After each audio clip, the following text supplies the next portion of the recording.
So good morning, everyone. We are looking at the third chapter in Pirkei Avot. And unless anybody has something else that they want to bring up about the first Mishnah, we're going to move on to the second Mishnah. Okay.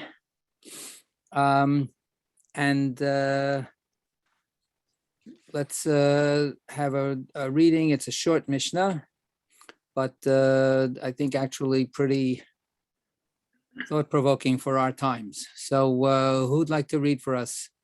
Geraldine, you got it. Rabbi Chanina Skana Kohen. Rabbi Chanina. Rabbi Hananiah, the deputy high priest, taught, pray for the welfare of the government, for if people did not fear it, they would swallow each other alive. All right. So that's, we don't have here a three-part, series of wise sayings. We just got this one piece of advice. So Rabbi Chanina Sgan HaKohanim, sometimes called Hananya, but mostly Chanina, the Sgan HaKohanim, the deputy, the vice priest. So he was a person who lived, Akavia ben Mahalalel lived in the end of the BCE period. Chanina Skana Kohanim lived in the 1st century CE through, and he witnessed the destruction of the Second Temple in 70 CE. But he had he was old enough to be part of the priestly group that worked in the temple in its very last days, and he was the substitute, would be another way to put it, the substitute high priest. He was designated that if on Yom Kippur, when the high priest had to do all of the special Day of Atonement ceremonies in the temple, if for any reason the high priest was disqualified, couldn't do it, became ritually impure, whatever, got sick, they had a backup. So he was the officially designated backup for the high priest. So that's a prominent designation. That's a recognition of some stature for him. And we have to understand that he is living precisely at the time when the Malchut, right? Here it's translated, some people translate it as the government, the ruling power, the kingdom. He says, pray for their welfare. The welfare of the government that he is, the government whose welfare he is praying for is the very government that is destroying the temple in Jerusalem. So it's a very, what can I say, a very striking position to take. And we can get back, a little bit more into it as we start trying to understand what he's saying. Before we go that far, Josie is here with us. That means you have Rabbi Shapiro's volume in front of you? Yes. Good. Could you do us the honor of reading what he has to say, how his translation goes? Yeah. Rabbi Chanina, the deputy high priest, teaches, pray for the peace of the government, for without it, the people would eat each other alive. Right. So he says without it. The first translation is more accurate. The words in the Hebrew are ilmale mora'ah. If not for fear of the government, people would eat each other alive. It's what Rabbi Chanina is saying. It's not quite the same thing as if not for the government, people would. But that's also, like I say, things for us to think about and talk about. So we open up the floor. Who wants to make some comments here? Anybody? I have. Yeah. Rabbi Hanina's discussion says. Rabbi Shapiro. You mean Rabbi Shapiro's discussion? Yeah. I'm not in touch with Rabbi Chanina. Priests owe their authority to fear, more specifically to the people's fear of God. If God were not fearsome, people would have no need for priests, whose job it is to keep the people safe from God through ritual and sacrifice. I find that a strange idea. Yeah, he went off a little bit on a kind of associative tangent. What Rabbi Hanina is talking about is the secular authority, but what Rabbi Shapiro decided he wanted to talk about is religious authority. So that brings up a point for us to think about also. All kinds of authority. How does authority operate in people's lives, for better or for worse? Yeah, Sarita. So I think it is interesting that in the previous Mishnah, we were talking about God, right? God seeing everything and that we're all accountable to God. And this now shift to back here on earth in terms of a secular authority. So that was one thought I had.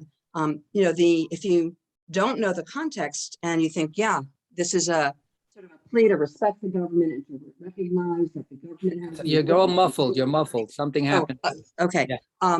So the first thing was the shift from talking about God seeing everything to a secular one.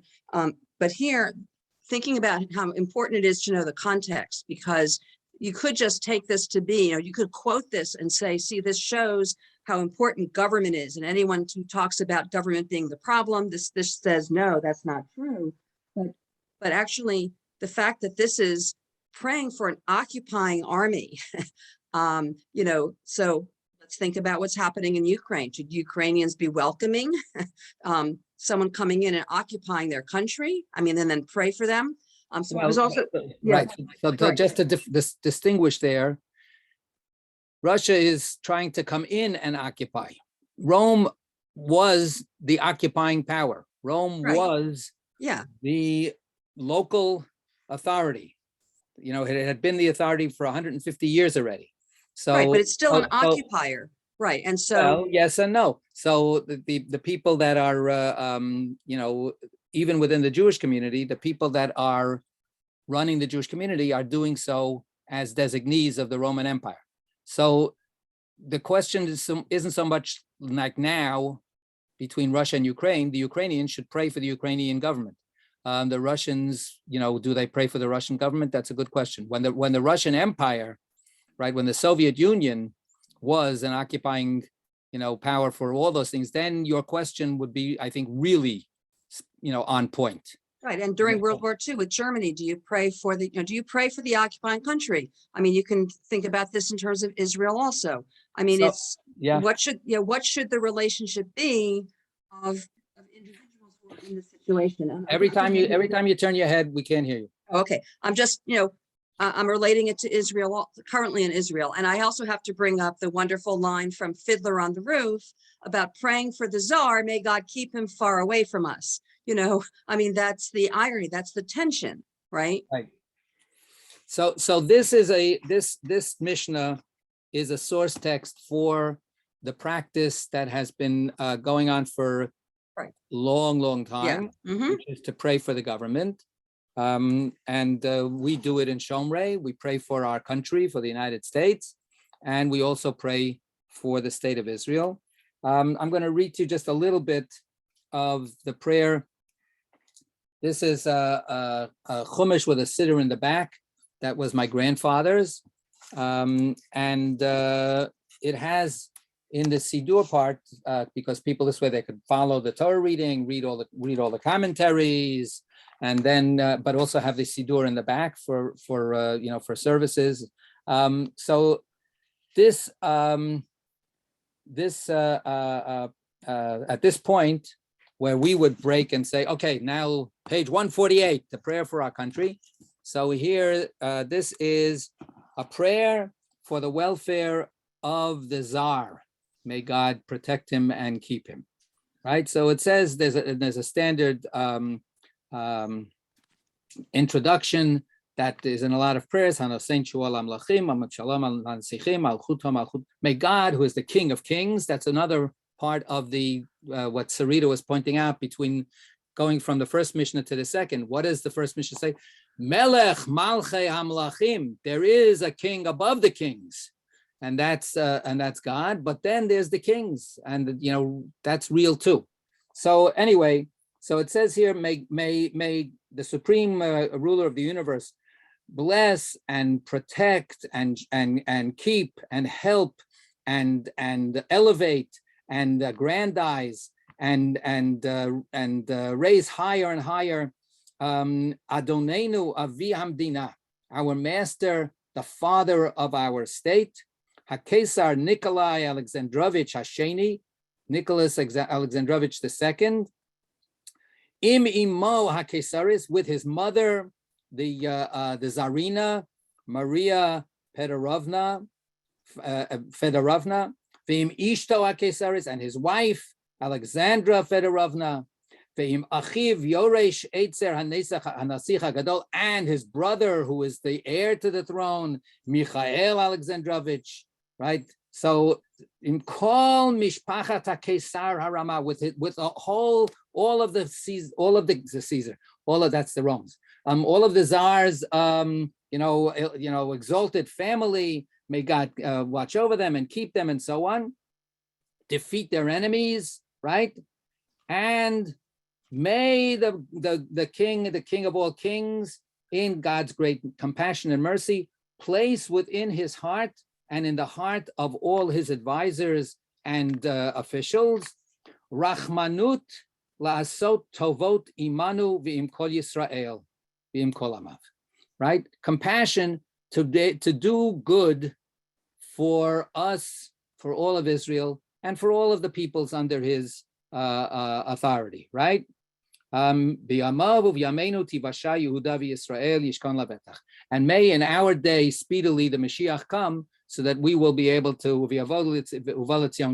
that will be then extricated from the Tsar's authority, right? So this is a prayer that definitely talks about fear, right? It's predicated on the fear of the government, but it's not predicated on the fear of the government in quite the same way that the Chanina Skana Kohanim emphasizes. Chanina Skana Kohanim is like, he's saying Thomas Hobbes, right? He says the world is a rotten, ugly, violent place. It's basically, unless we have some kind of social order, law and order, everybody is it's the war of everybody against everybody, right? So there's just going to be terrible, the word chaos keeps coming, back to me, but it's like totally uncontrollable violence, because everybody is just going to try to do what they need to do or what they perceive they need to do.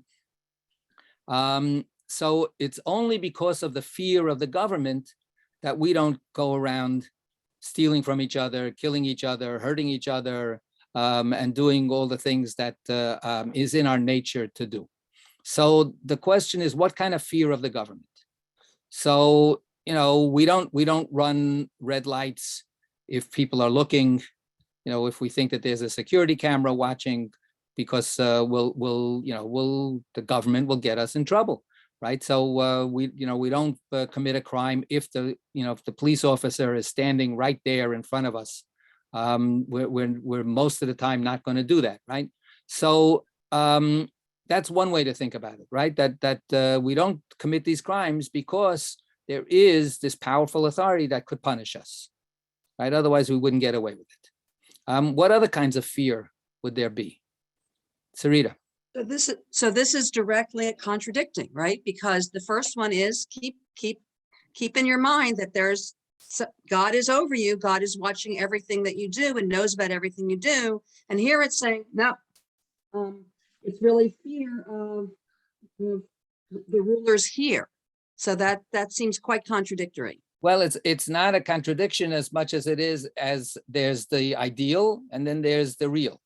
The ideal is appealing to every single person's conscience, to every person's sense of awe to God. But then there's the reality. The reality is that people don't go walking around thinking about God all the time and thinking about where their miserable origins are and what their mortality means. They don't think about that stuff.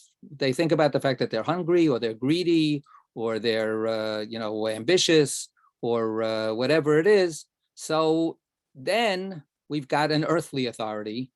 That's the way he is a surrogate for the high priest. In certain ways, the government is a surrogate for the ultimate authority, right? For the divine authority, which most of the time we can think we can actually wiggle our way through and get out of having to pay any prices to God, because after all, God is very merciful and so on. But the authorities maybe not be so much. Anybody else want to say some other stuff? Yeah, Josie. Boy, is that a gloomy assessment of humanity. Is this a thread in Jewish teaching? So coming back, well, Jewish teaching always recognizes that we have these two inclinations, that we have an inclination toward good and we have an inclination toward evil. And in fact, what does God say at the very beginning of the Torah? When we have before the flood, God says, boy, I think I made a big mistake. The balance between the good and the bad in the human heart is so far imbalanced to the side of the evil that I'm so sorry I did this. And then God wipes everybody out. And then, but there is Noah, right? And Noah, despite everything, is a good man. So that saves humanity, literally. That one little iota of goodness in humanity ends up, obviously, with tremendous amount of catastrophe and devastation and tragedy, but it ends up saving the future of humanity, right? So we get a second chance. What's the Torah reading that we just read yesterday? The Shabbat Torah reading is about a second chance. This is about the Jewish people who are given the Torah literally on a silver platter, so to speak, right? And they say, no, thank you. We'll do our own little idol worship right there on the spot. To Sarita's point, no, they are not worried about God, judging them or anything like that, because they got a different God. So, and then Moses has to work overtime to get God to say, okay, I'll give you a second chance. And then we have the Torah. The Torah is presented to us in its most basic foundational story as a second chance for humanity. So, and the Torah itself had to be given a second chance. The first tablets are smashed to pieces. Only the second tablets, where we have to put some work into it. The first tablets are all made by God. The stone is carved out by God. The writing is, and in the second one, God says, well, if we're going to try to make this work, you carve the tablets, and then I'll start writing the words. So let's see if we can actually make this a little more collaborative. But then the rest of the Torah tells us again and again and again. We blow it, and then we blow it again, and then we don't do it again, right? So, and the point though is not giving up the hope. There is always the potential. There's always the potential. And even if it's not, the majority, whoever it is that does get things right, that is so meaningful and that is so important that it counts tremendously. I want to, Sarita brought it up that this, of course, also has to do with our prayers for the country that is not, quote unquote, our country, but the country that we have a tremendous amount of emotional connection to, commitment to, and that's the state of Israel. We offered a prayer this morning at Minyan on behalf of the Jews of the Ukraine to protect them. Let nobody think that whatever terrible things are going to be planned, God forbid, by the Russian invading powers for all of Ukraine, it's going to be a terrible, devastating disaster for everybody if they keep on, doing what it looks like they want to do. This is literally, swallowing each other up, eating each other, right, like a wild animal. But let no one think that the Jews of the Ukraine will not suffer extra risk and vulnerability. So we prayed for their safety and welfare this morning. And one possible avenue for some of them is to go to Israel, right? They're not going to come to the United States. They're not going to go to Canada. I mean, they may choose not to go to Israel. In fact, that's very frustrating now for some, there are Israelis there that have decided that they want to stay there and so on. It's very, very complicated. But the reality of Israel as a place of refuge for Jews didn't end 50 years ago. It's still, sadly, tragically, it's still a real piece of Israel's identity. All of that being said, it's no secret that I am super unhappy with the way Israel is conducting its affairs. And I think it's really completely lost the way. And the question for me always has been, well, what kind of prayer for Israel is a good prayer? The prayer that we have in our Siddur, we've looked at this other times, so I'm not going to go through it again. To me, it's a very deficient prayer. To me, it really doesn't speak to the kinds of things that I care about and that I hope for and wish for and support for the state of Israel. So the Rabbi Hanina statement is this very bottom, lowest kind of idea that any government, here I am living under Roman rule, but you know what?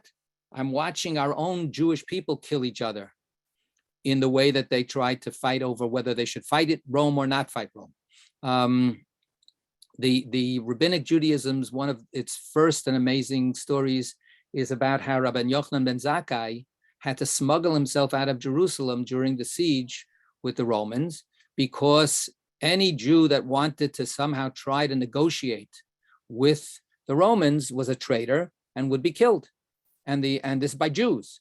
Jews were assassinating other Jews for being quote unquote collaborators or normalizing the occupation. So for instance, when Palestinians fight each other over should you actually talk to Israelis or not, guess what? We have the same history on our side, where there were Jews that were so adamant, and they put a stranglehold on Jerusalem. And they, in the end, Josephus was on the other side and felt that the Jews brought the destruction of the temple on themselves. And Hanina Neskana Kohanim very likely was a person like that as well, who felt that it would have been so much better to try to make peace. And there is a chance, everything is supposition, because that's not the way history happened. But the Romans, there's a lot of evidence the Romans, they weren't interested in destroying the temple. They were interested in putting down a rebellion.